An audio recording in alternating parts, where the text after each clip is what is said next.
So now we are going to look once again at who God is. We've already looked at the fact that He actually is an artist, incredibly creative. And now we want to look at the fact that God is relational.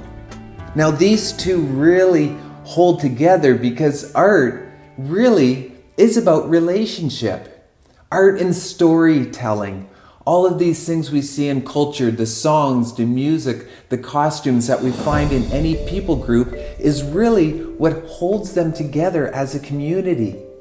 In this way, we find our belonging, we find our unity, the things that we hold sacred together. And so it's not surprising that as an artist, God is also incredibly relational. In fact, He is relational among Himself, not just relational towards others, but also in His own art, He's relational. As a triune God, three in one, He Himself is the very essence of a relationship. And He speaks in this way. In Genesis 1 verse 26, it says, "Then God said, let us make human beings in our image to be like us." He's speaking in plural form when He refers to Himself.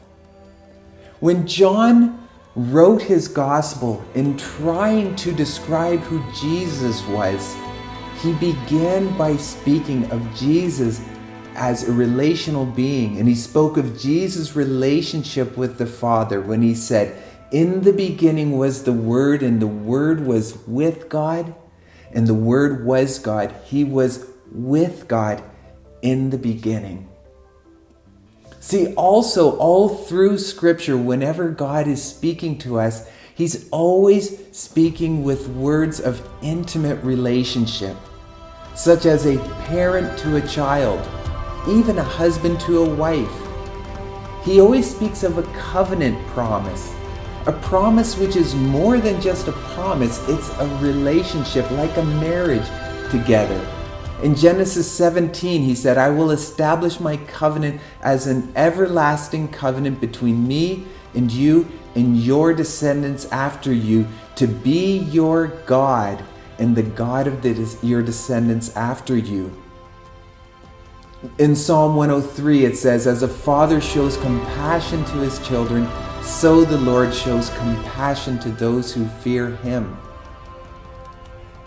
Paul picked up on this close, intimate relationship. And when he wrote to the Corinthians, he said this remarkable thing to them. He said, "I'm jealous for you with a godly jealousy, for I betrothed you to one husband, so that to Christ I might present you as a pure virgin." Paul understood that he was presenting this church to God as a wife, as a bride to a groom, a wife to her husband. He understood this intimate relationship that God desired of these people. See, there's many different claims of who God is all through history, all these other gods, but nowhere at no time has there ever been a God besides the God Yahweh, the God of the Bible, the triune God. No other God has been a God of relationship. Every other God has been distant and far away, but God Himself is always expressing His desire to come to us, to be close to us. In fact, really, the Bible is a story about togetherness. Even all of the instructions in the Bible really are about how to maintain and strengthen relationship. God is Emmanuel. He wants to be with us, and He wants us to be together. Exodus 29 said, "I will dwell among the people of Israel and be their God."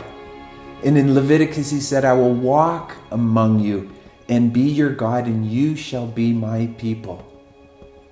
Everything we do with God, everything God does somehow ties to relationship.